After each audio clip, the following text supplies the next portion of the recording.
most consequential issue facing us, and that is the U.S.-China competition. The United States today is obviously the most powerful and the richest country in the world. And we have been that way since the end of World War II. And China is the rising power. And as always, there is friction with the number two coming up to the most powerful nation in the world. Throughout history, that has been the case, and this is no different. But what really is the essence of this competition? Well, it depends.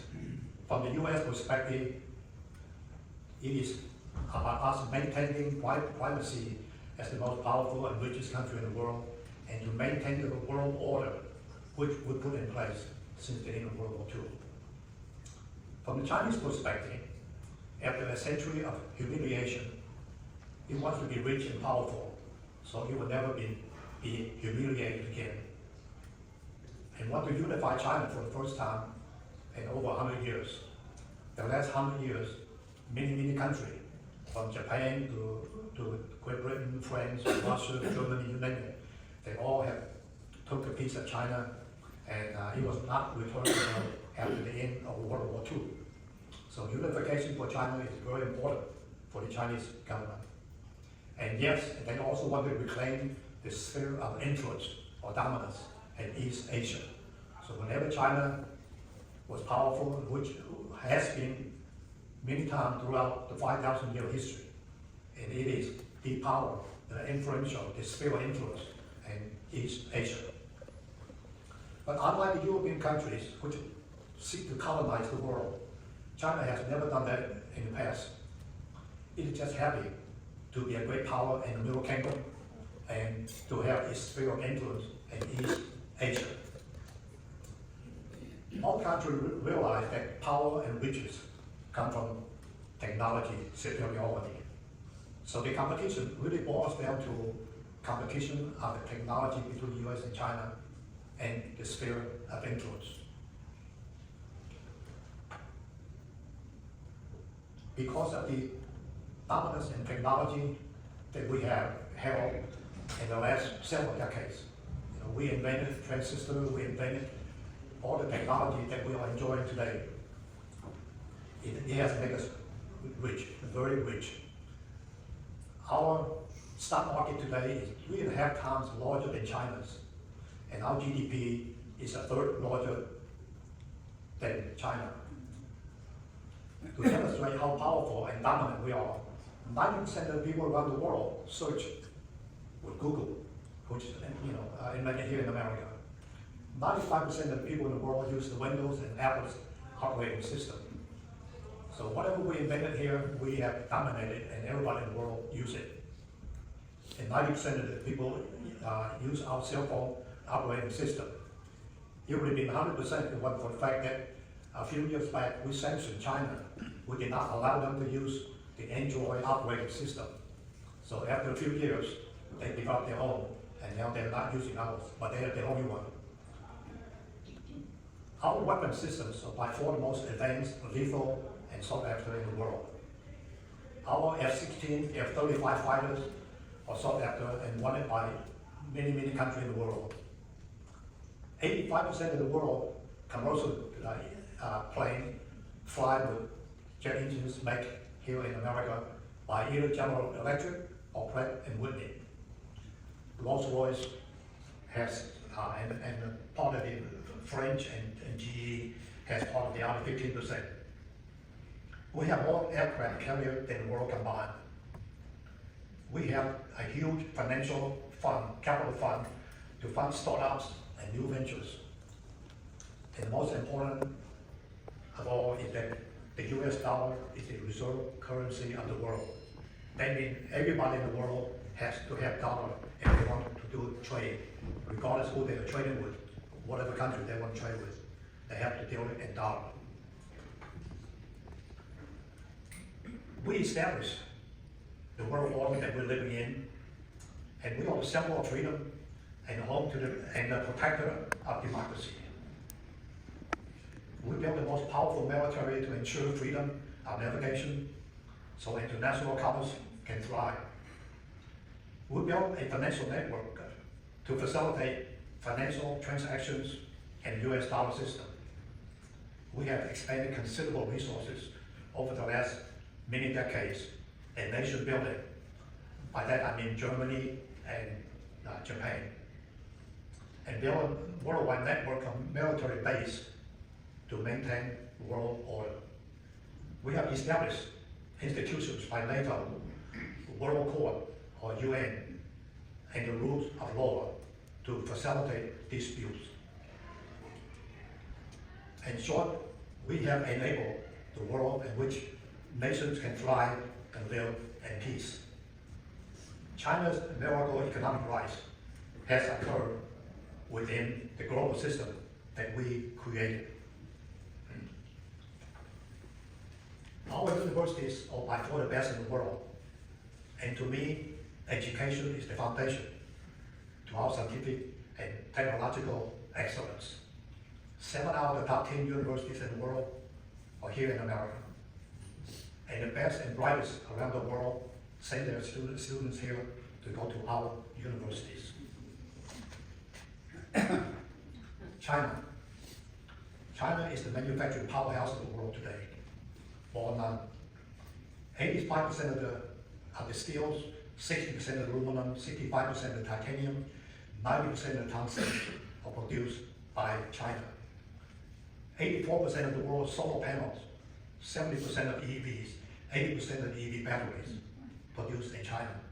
I know you're going to be tired seeing this number, but you're going to get the impression that China produced more than anybody in the world combined with a lot of this stuff, including rare earth. They process 90% of the rare earth and then make 94% of the magnets used in the world. They produce 70% of the world's antibiotic, 70% of the acetaminophen, and 92% of the ibuprofen. They produce 75% of the drones in the world. Those warfare that are taking place in Iran and Ukraine are showing more and more war is about the use of drone and missiles. And half of the shipbuilding capacity is in China today. And 60% of the ships being built today are being constructed in China. China produced almost 10 million electric vehicles a year. We are second with like 2 million. China produced more electric vehicles than the world combined. That this shows you that besides China, in terms of mining, Maryland or Burma, Maryland was Burma. They also mine quite a bit, 17%, and we actually mine about 10%, but we do not refine them. China refined 91%, Malaysia refines 4%. China produced 94% of the magnet, Japan produced the other 4%. Shipbuilding, more than half the shipbuilding capacity is in China, followed by Korea with 20%, Japan 4.2%. We are down there 0.5%. That's how far we have fallen off in shipbuilding capability and capacity. China is building the infrastructure to compete in the 21st century. They are building 32 nuclear reactors right now, with 40 more in the plans. We have 0. They are producing twice as much electricity as we do already. They are adding more and more to it every year. China has over 30,000 miles of high-speed railway, and is adding more each year. We have 0. Spain has 2,400 miles, Japan has 1,800 miles. China has over 4 million 5 and 6G base stations. We have 200,000. They have 20 times more than we do, because they're building a world from which autonomous driving, autonomous flying is going to happen in the very near future. China has 3 million EV charging ports. We have 180,000. China is building the infrastructure. They're preparing to compete in the 21st century. Just want to take you back for a second.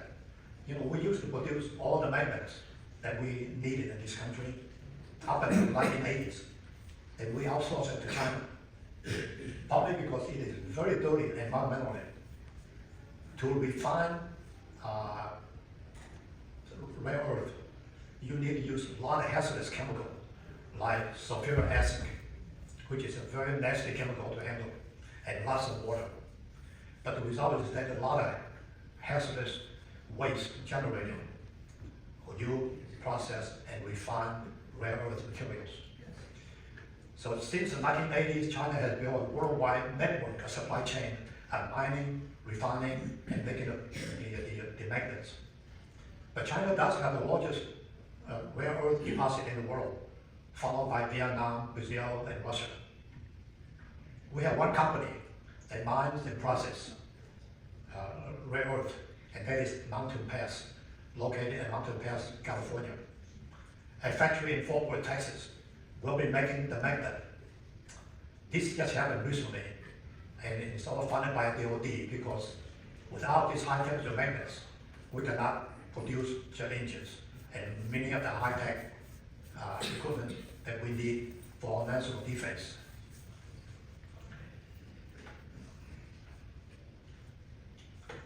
China is the #1 trading nation in the world. 120 of the world's country is the #1 trading country with China. Last year, China exported $3.79 trillion worth of goods, followed by us at $3.23 trillion. More importantly, China has managed to have a trade plus since 1995. We had a trade plus, last year, their trade plus was $1.29 trillion. Only 19 nations in the world has a GDP greater than China's trade surplus. We had a surplus back in 1972, and it was 12 billion. And we have since then remained a negative trade balance. Last year, our trade balance was at negative 901 billion compared to China's trade balance of plus 1.19 trillion. The last 5 years alone, our trade balance was a negative $4.286 trillion. And tariff does not reduce our trade deficit. Despite our sanctions and tariff, China's export to the world continue to grow year after year after year. And last year, the little small red line is their trade balance. Last year was 1.19 trillion. Just this morning, I saw in the Nikkei Daily, this is the Japanese Wall Street Journal, it says China's export soared 22% the first 2 months of 2026. And this is under sanction tariff war that happened all over the world. China continues to export more and more to the world. China export has been increasing to every region in the world except to the USA. The top line, don't have a point here, okay. You see the top line, they say other Asia. Other Asia is Japan, South Korea, India, Russia, Central Asia, the Middle East. China's export to them have continued to increase. Then down here,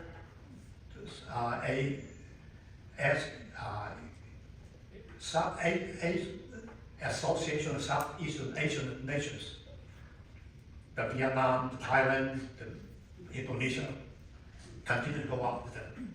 Africa, South America, everywhere China's export goes up every year, except to the US because of the tariff that we have imposed on them, and we are trying to de-risk from them. This red line, I really need a pointer. No. The red line, say 20%, and go down to here to where China. You see that US import has been going down every year for the last several years now with China. We are importing almost as much from Taiwan as we from China. And look at the increase we are importing from Southeastern Asian nations and Mexico. What we do not import from China, we import from Southeastern Asian nations and Mexico because China built factories there, and Vietnam and Indonesia and Mexico, they adapt.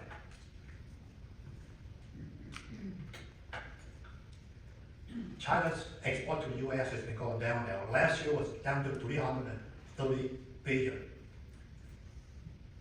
That is the smallest number in many, many decades.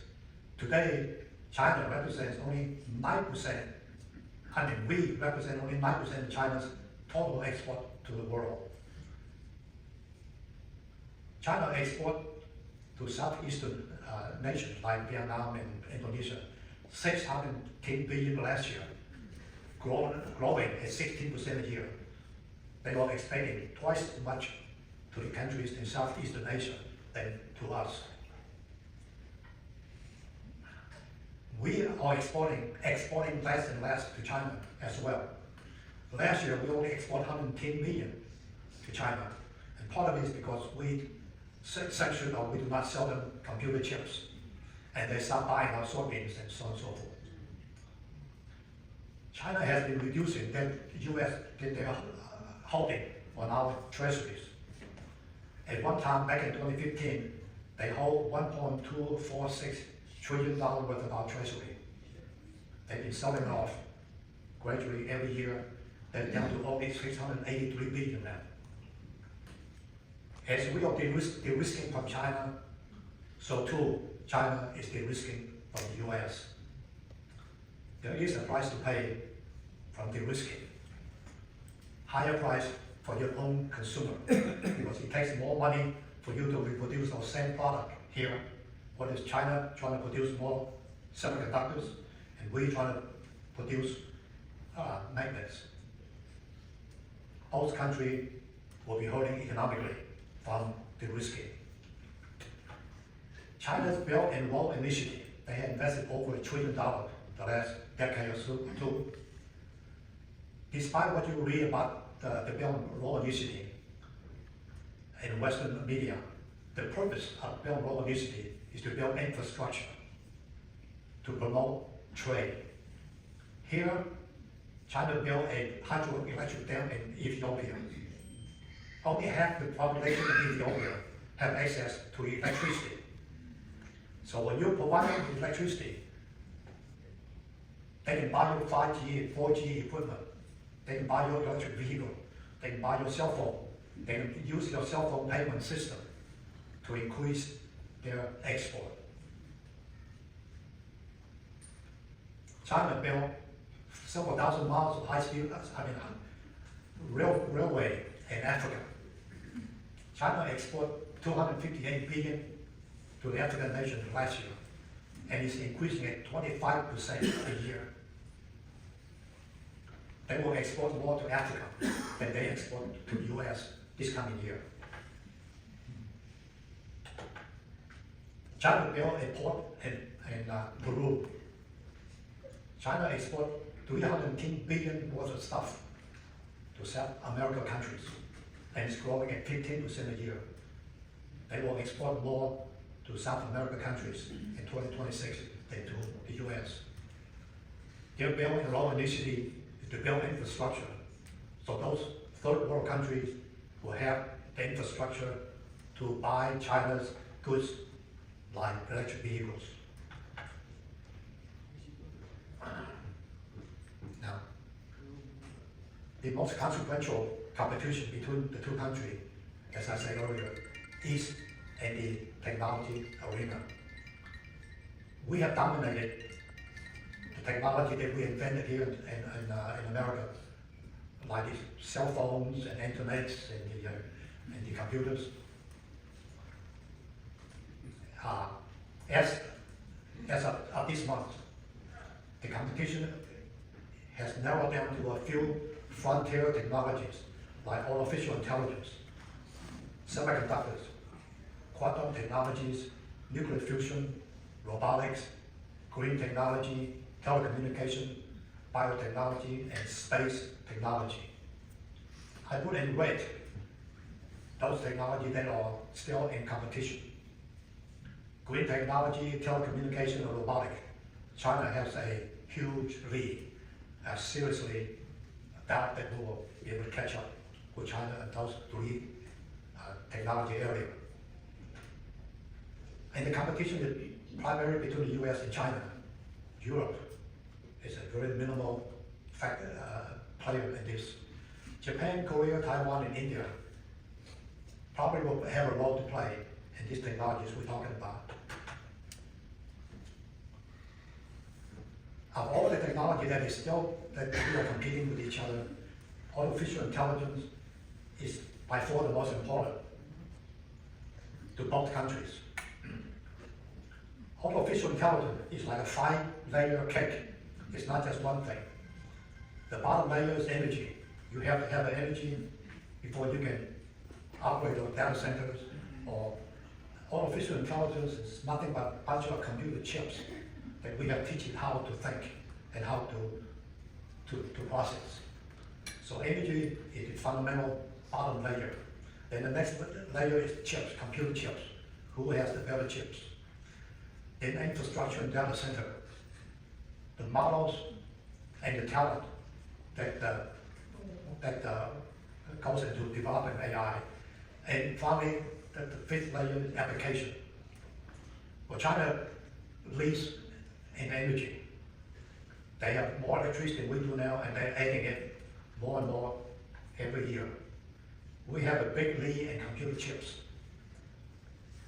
and like 2 generations, but they're catching up fast. We have built more data centers, not only here in the US, but around the world. We are building more data centers than China or anybody else put together. But China built them much cheaper and faster than we do. So we lead in data centers. We also lead in the frontier models. The models we build are more advanced than theirs. I think we also have maybe more talent, because 2 of the Nobel laureates in AI, Dr. Hinton and Dr. Hassabis, are working here for us. One is working for Google and one is working for, I think, consulting for Microsoft. China's models are open source. In other words, our models are closed. You cannot use it to build on it. You can only talk to it and apply it. But China decided to open their models up so people can take their source code and build on it. And China's models are cheaper to operate and cheaper to build. Consequently, many global south countries or third world countries are adopting their model. We are applying AI across many industries as we speak. And you will be seeing very, very soon, or already, headlines about layoff, because as we apply AI to our industry, it will make us more efficient. More efficiency means we need fewer people to do the job. So the layoff is going to be happening in a big way here in this country, and around the world for that matter, wherever they apply AI to what they're doing.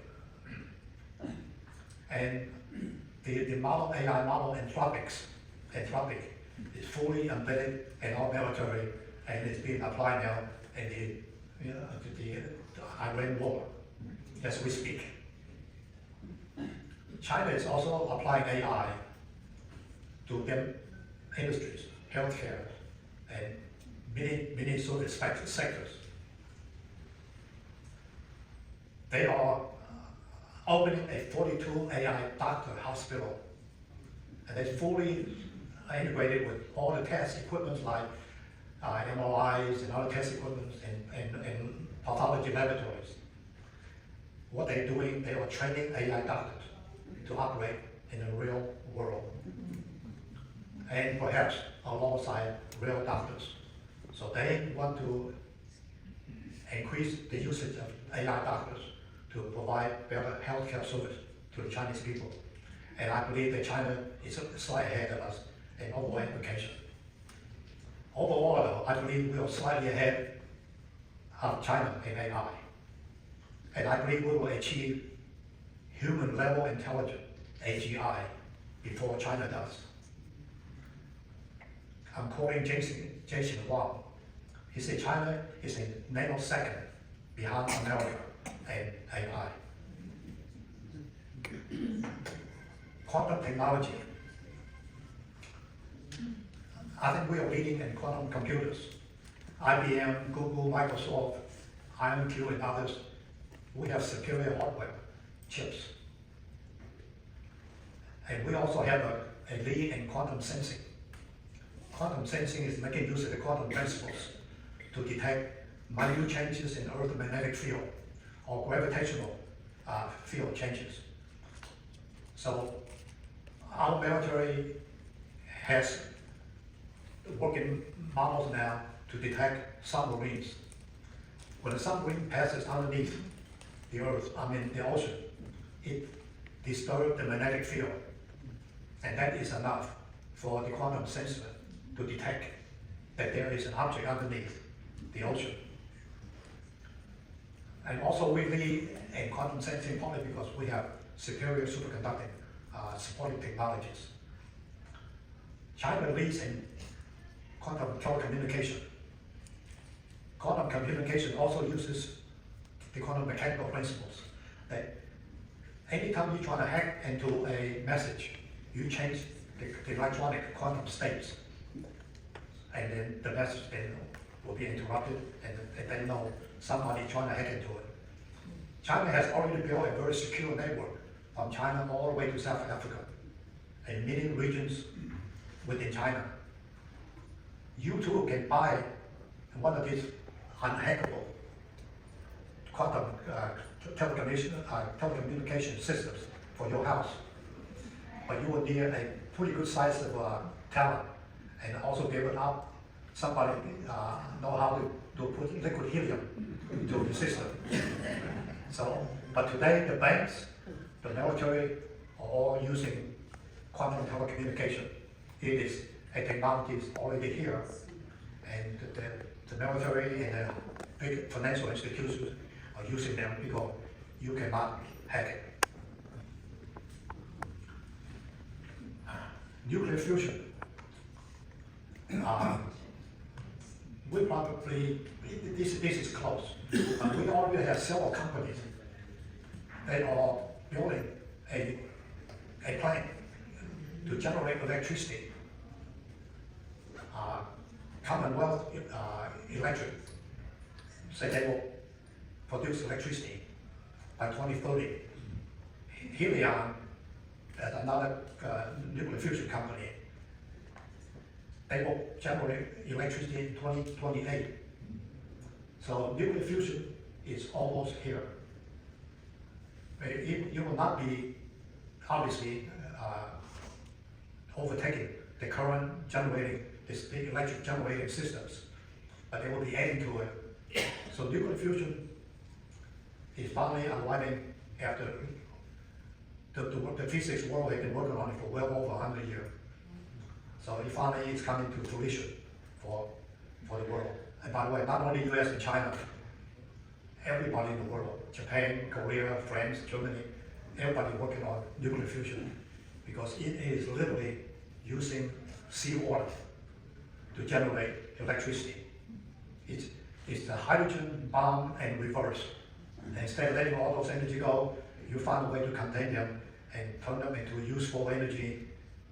Not an easy task, but we'll finally have the technology to commercialize nuclear fusion. Robotics, green energy, 5G and 6G. China has a clear lead in robotics. They have hundreds of startup companies, all building, training different types, different sizes of robots, and they are pushing the application right now to factories. Their robots are patrolling office building, perimeters of airports, or power plants. You don't need to have a person.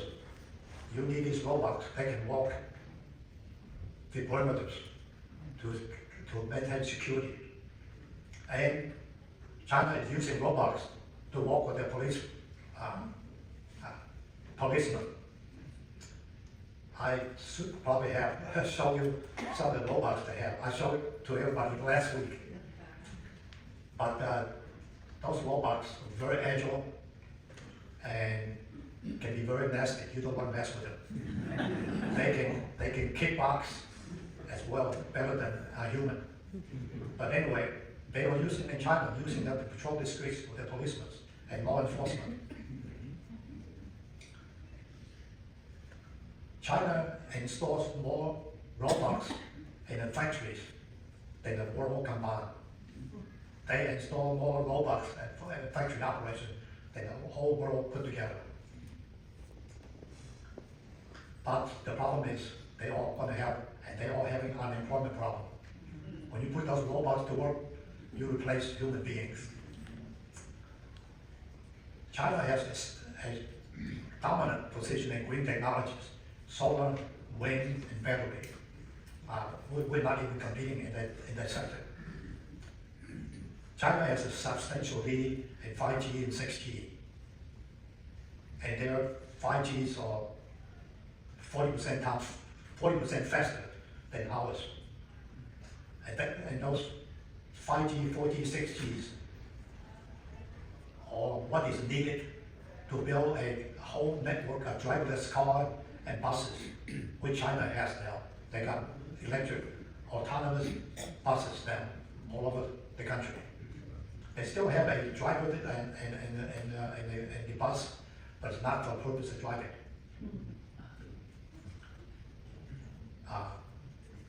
China's Huawei is the most advanced 5G company in the world. We tried to kill it 4 or 5 years ago.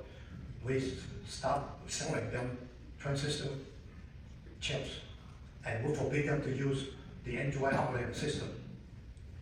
And their business from 2018, when we started the sanction, dropped down to like 5% of what they were having. But the last 5 years, they have rebuilt. Now they built their own chip. They developed their own operating system. And Huawei now is one of the most successful company in the world.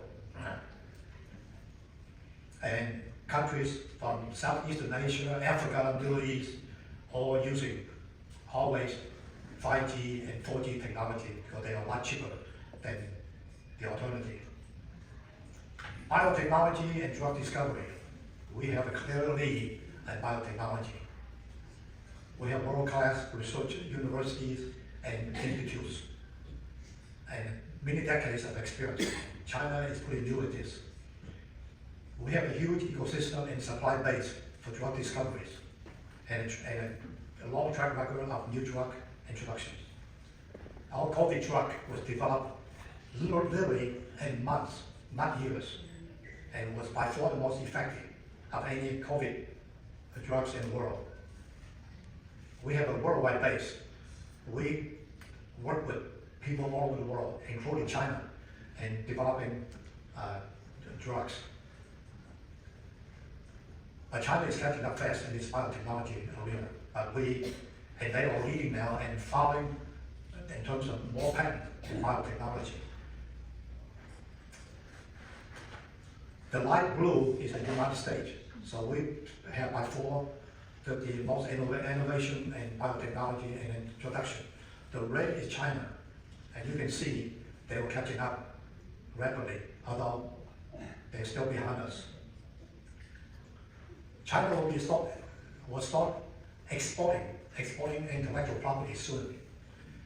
Here are several agreements that the Western pharmaceutical companies signed with Chinese companies to use their discoveries. AstraZeneca, Merck, Bristol Myers Squibb, Ibis, Pfizer, everybody. So China is developing more and more drugs that will be very important to the rest of the world very soon.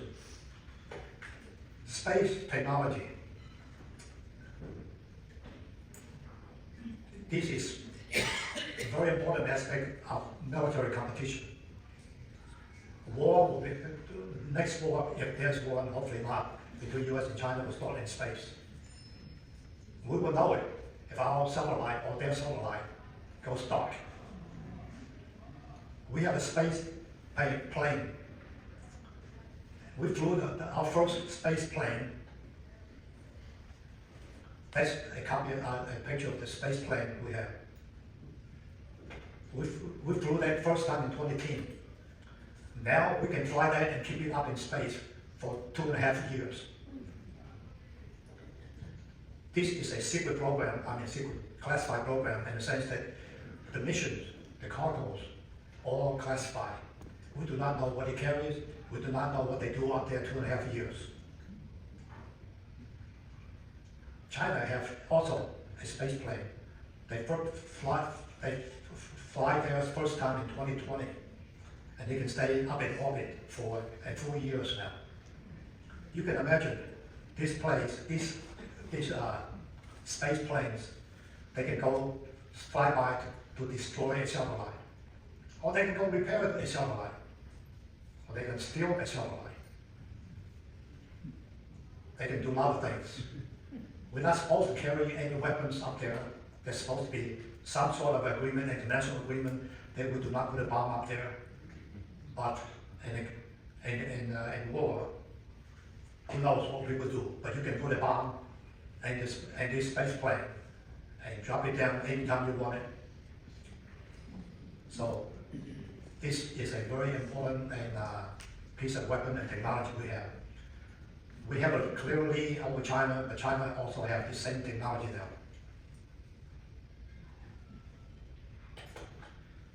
So, in conclusion, we have dominated the technology that we are currently using, like the internet.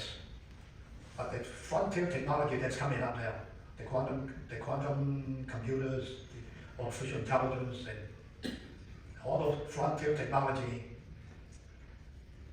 there is no clear-cut winner at this time between China and the US. We lead in some aspects of it, and China leads in some aspect. Neither side is that far ahead of the others.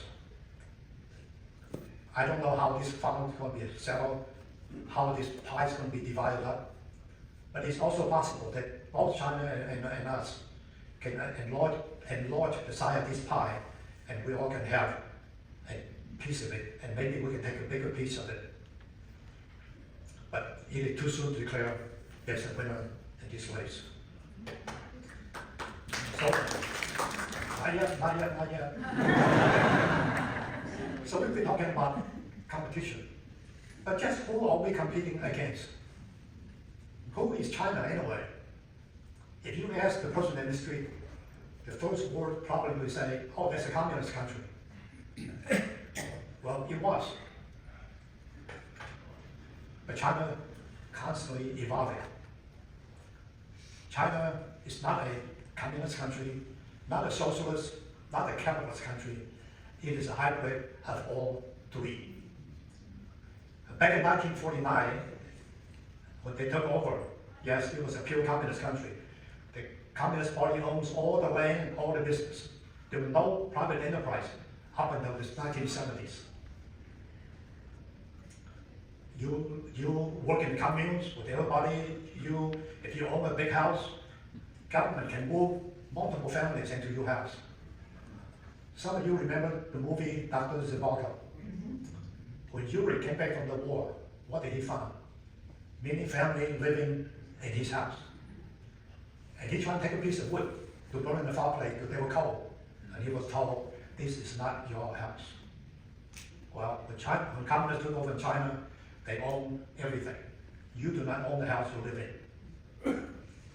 But after Mao Zedong died in 1976, and Deng Xiaoping took over as the president in 1978, private enterprise were permitted and later encouraged.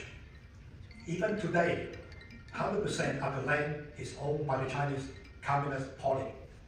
The business and individuals can lease the land to build the house or your business. You have to pay a fee, a rent for the land, and you can renew the lease. The farmers are permitted to farm the land, and they can pass it on to generation to generation. But when you stop, the land goes back to the country. The farmers don't own the land. The People's Liberation Army, they just operate their own business, build their own weapons, but slowly the central government take all those businesses away and trying to make them concentrate in fighting, not building business to compete against private enterprise. When China built the Three Gorge Dam, over 1 million people were displaced because they can condemn the land, eminent domain. They obviously built new houses further up in the mountains, but your farm, your ancestors' grave were all underwater. But China can do it. Today, you will find this surprising. All the telecommunication companies, TV stations, are owned by the Chinese government. There are no private TV stations. All contents are broadcast need state approval. All major banks, utility companies, oil companies, insurance companies, weapon companies, shipbuilding companies, airport operation, train operation, all are owned, operated by a Chinese government institution. Think about that for a minute.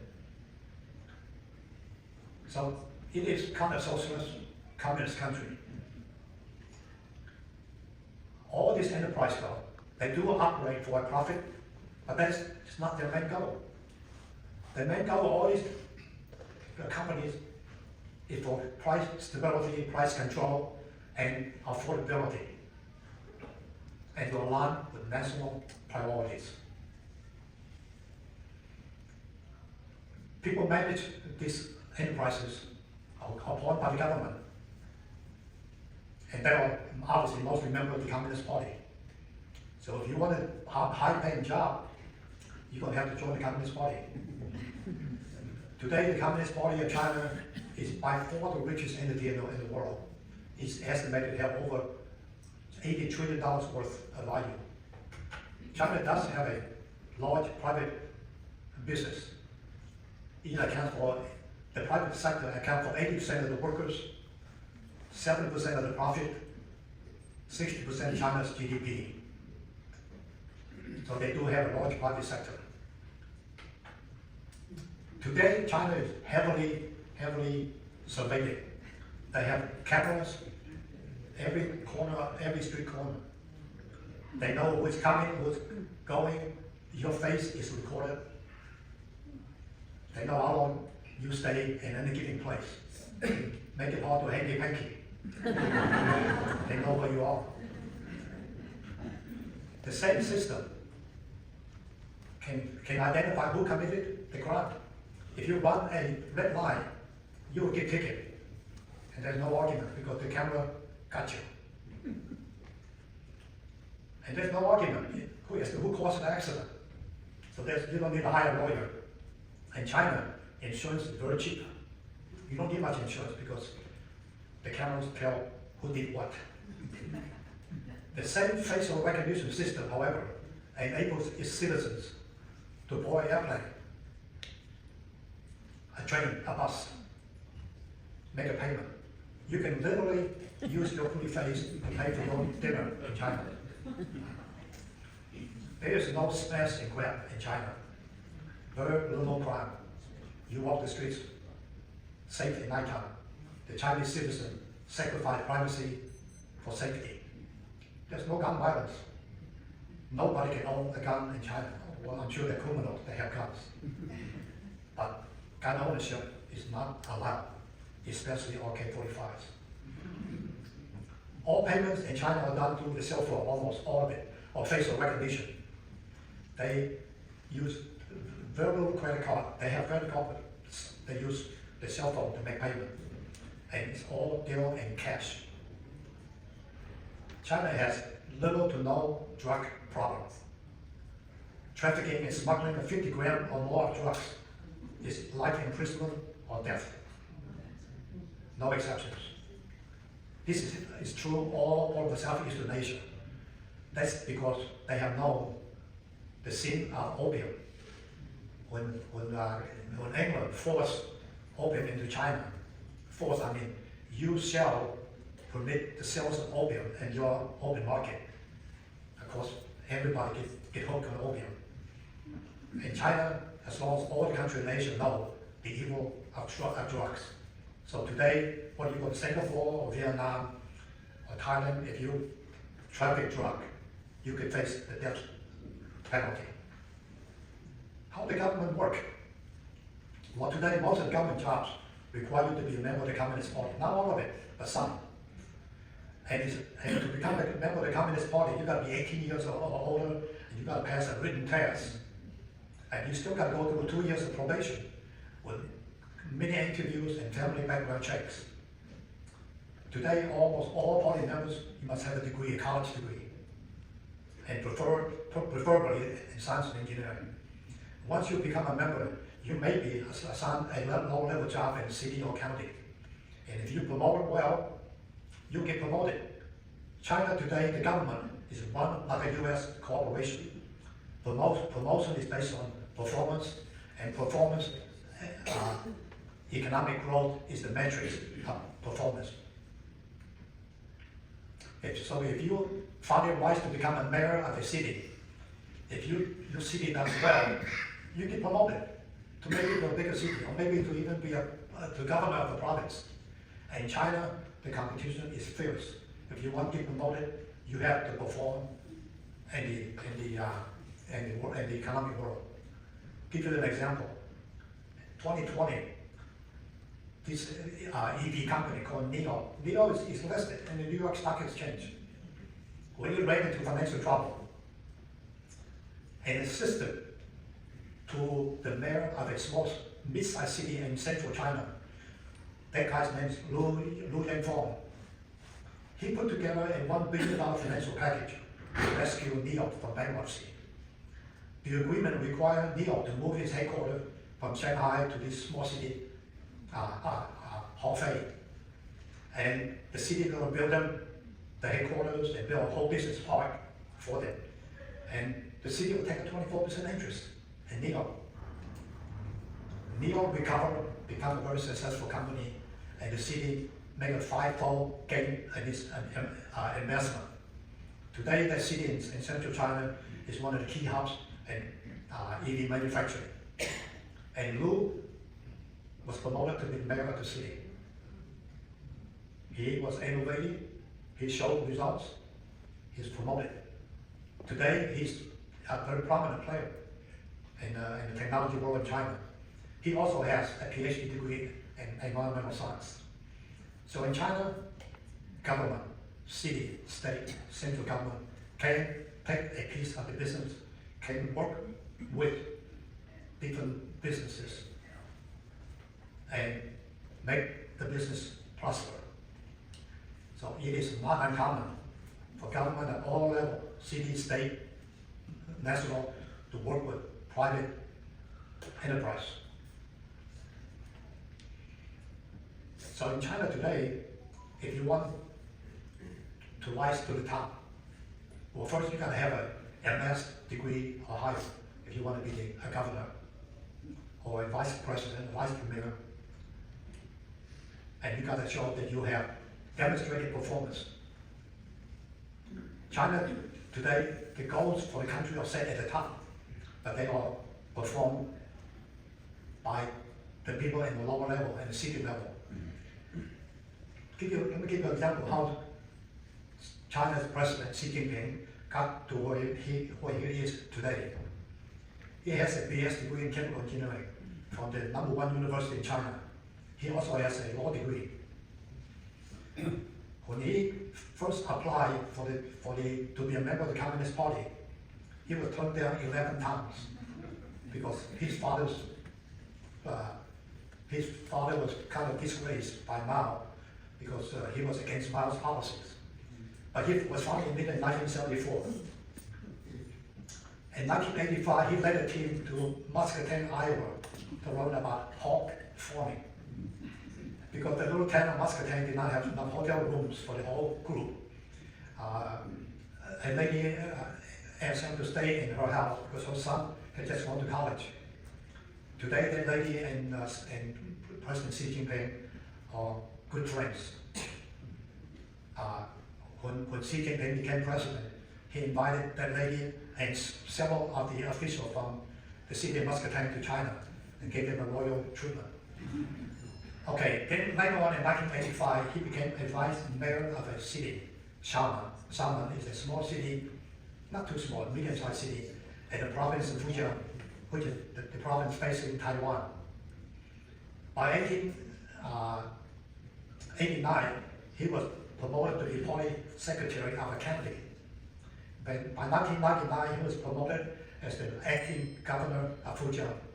And by 2000, he was appointed governor of Fujian. So he was slowly moved up to be a governor of the province. By 2002, he was appointed governor of Zhejiang, the most prosperous and powerful province in China. It contains the city of Shanghai. In 2012, he was appointed vice president of China. In 2013, he was appointed president of China till today. In each case, he has to demonstrate, he has to show that city, whatever job he was appointed in, that he did a good job growing the economy of the city or the province. We are competing against a form of government that we have never existed before. And very few people in this country know what we are competing against. We are competing against possibly communists, possibly capitalists, but also a socialist country that they all work together to make economic growth in China. China have great emphasis in education. In China, after high school graduation, you have to take a college entrance test. If you're in the top 50%, you can go to a regular college. You're in the bottom 50%, you go to a vocational school, or go to work, or go abroad to study. China put heavy emphasis in vocational education. You can get a 2, 3, or 4-year degree in vocational education, in construction, and information technology. So they put, because the construction, they put a lot of emphasis in vocational training. College in China is much cheaper than in this country. Tuition is a few $1,000s, room and board is a few $1,000s. The best university in China costs $12,000 a year to attend, compared to $100,000 in this country. That's because China subsidizes their vocational as well as universities. And China produces 8 times more STEM graduates than we do. And by the way, dropping out of college is not an option in China. It's considered a failure and a disgrace to your family. There is a flaw in the Chinese system. The foundation of China is built on the teaching of Confucius, which say you must obey the emperor, the government official, your teacher, and your parents. The system is designed to promote peace, orderly, and harmonious society. The harder Confucian teaching is obedience, conformance to law and order. But that leads to top-down hierarchy. And the young or the lowly ranked people are afraid to ask questions because they're supposed to obey and obey and obey. That is the fallacy of the Chinese system. They obey the authority too much. If there's a mistake, there's a good chance they rather hide it or don't report it. There's a good chance you get punished for a mistake. Critical thinking and creativity or out-of-the-box thinking is not culture. Out-of-the-box thinkers generally get into trouble. So people like Steve Jobs most likely will not have succeeded in China. So China will not produce people like Steve Jobs who drop out of college and they create a whole industry. The Chinese system is too confining and restricting. Even the most rich person in the world, like Jack Ma, who was the founder and CEO of Alibaba, he criticized the Chinese government. That was not smart. He was kind of banished for several years. That, to me, is the weakest aspect of China. We cannot finish the US-China competition without talking about the elephant in the room, Taiwan. China viewed Taiwan as an integral part of the country. When Chiang Kai-shek and the KMT party lost the Civil War to Mao Zedong and retreated to Taiwan in 1949,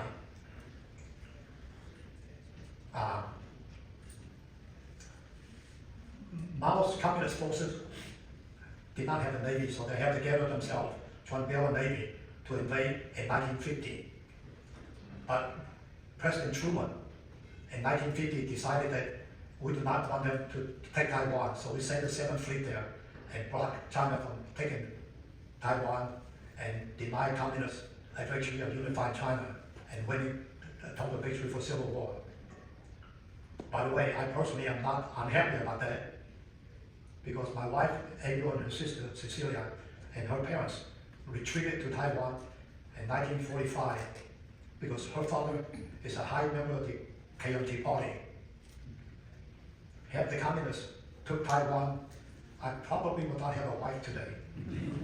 I would be just an old cranky bachelor. So I'm glad personally Communist China did not take Taiwan. So it has been 75 years that China has been trying to reunify the country. My personal view is that China will not take Taiwan by force, unless China and the US declare Taiwan as an independent country. The price of war, the economic price is too high for China to pay. Besides that, China don't believe they need to take Taiwan by force to unify. They will unify Taiwan later on because they know they're getting stronger every year. At some point, the US will decide that defending Taiwan, the price is also too high to pay. And at some point, the people in Taiwan will also realize that China's military is too powerful to resist. Nobody wants Taiwan to become a Ukraine. Today, the president of Taiwan belongs to the DPP party, Democratic Progressive Party. But it does not hold the majority in the legislative branch. The KMT and the new TTP, TPP stand for Taiwan People's Party. They hold the majority in the legislative branch. The KMT party favors negotiating with China for unification.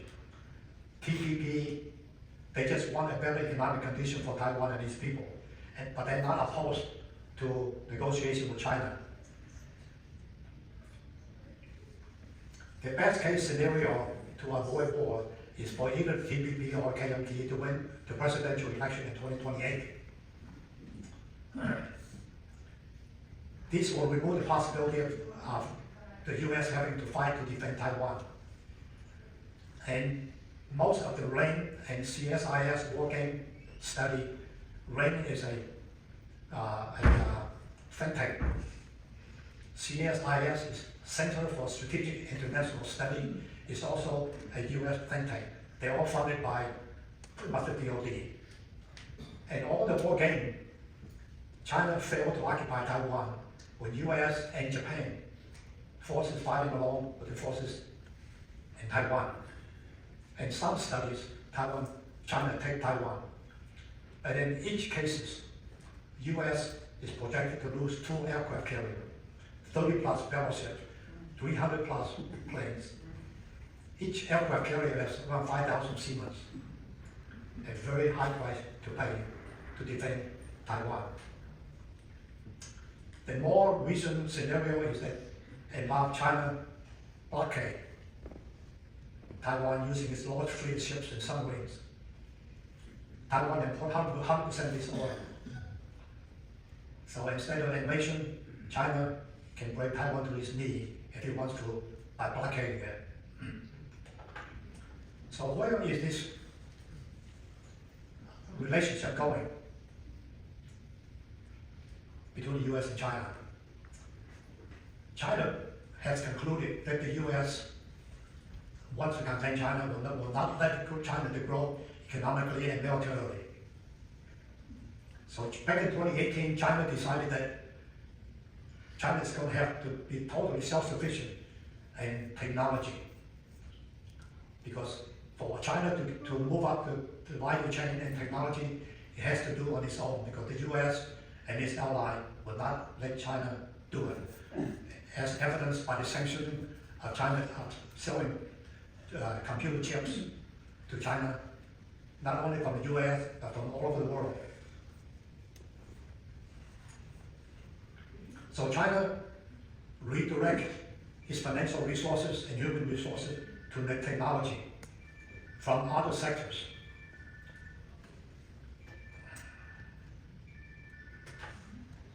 Up until 2018, 2019, China invested heavily in the real estate sector. The real estate was booming. But in China, the banks can redirect their funding to whatever sector the government told them to.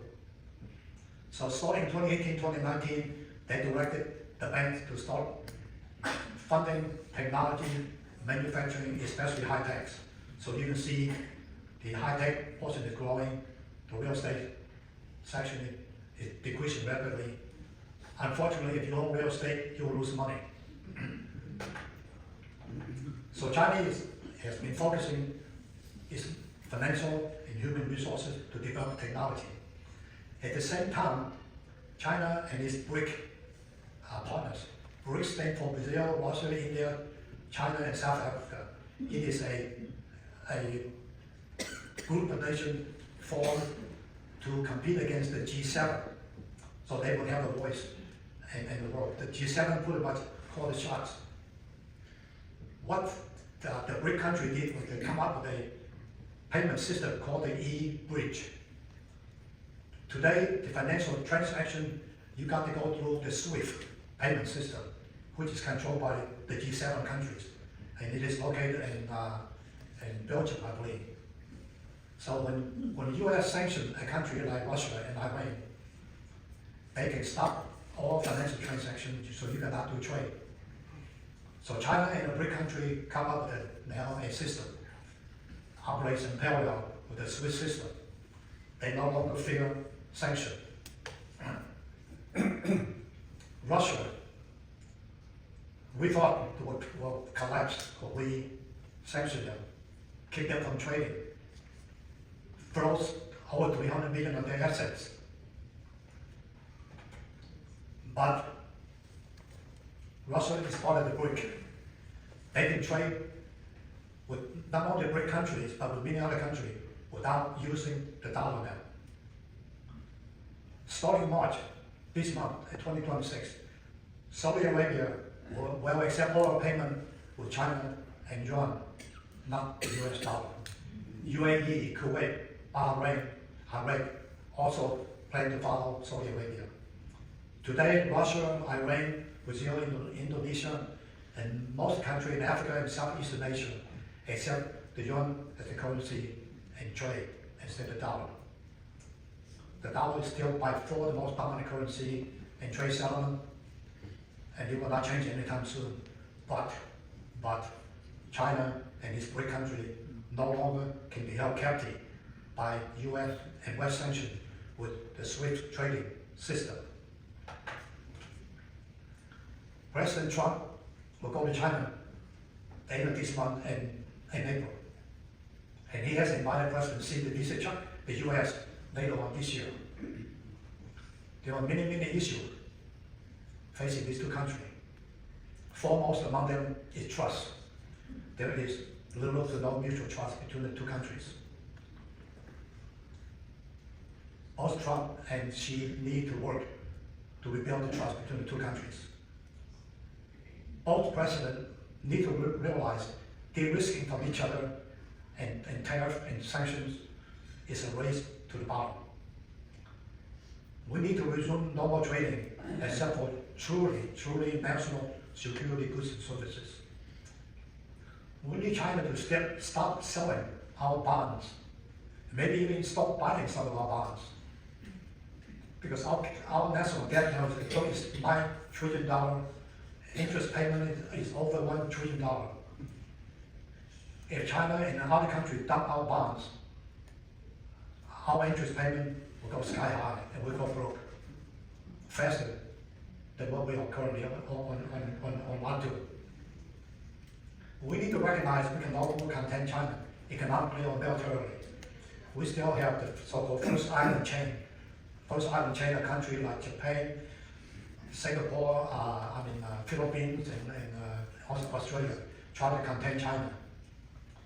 We probably should work together to solve the fentanyl problem. By the way, it is a very tough nut to crack because of the black market. Anytime there's a demand, somebody willing to pay big bucks for something, somebody will find a way to make it and get it here. China is coming up rapidly in the biotech pharmaceutical world. We probably should collaborate with them to develop drugs for cure cancer, Alzheimer, and other horrible diseases. Why don't we collaborate in a joint mission to the moon and space exploration? Why are we trying to race to get to the moon? Does it really make that much difference if we get to the moon before China, or China get to the moon before us, by a few months to a year?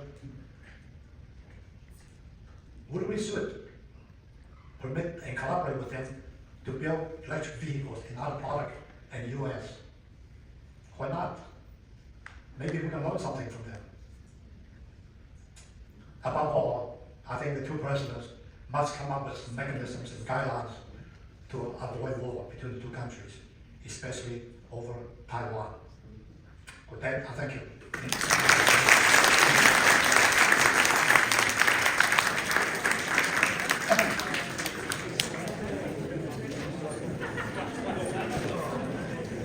I'll be glad to answer any question you might have.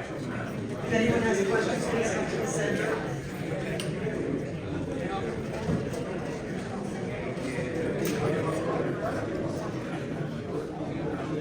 Are there any questions? If not, before you all walk out the door, please give our speaker a big round of applause.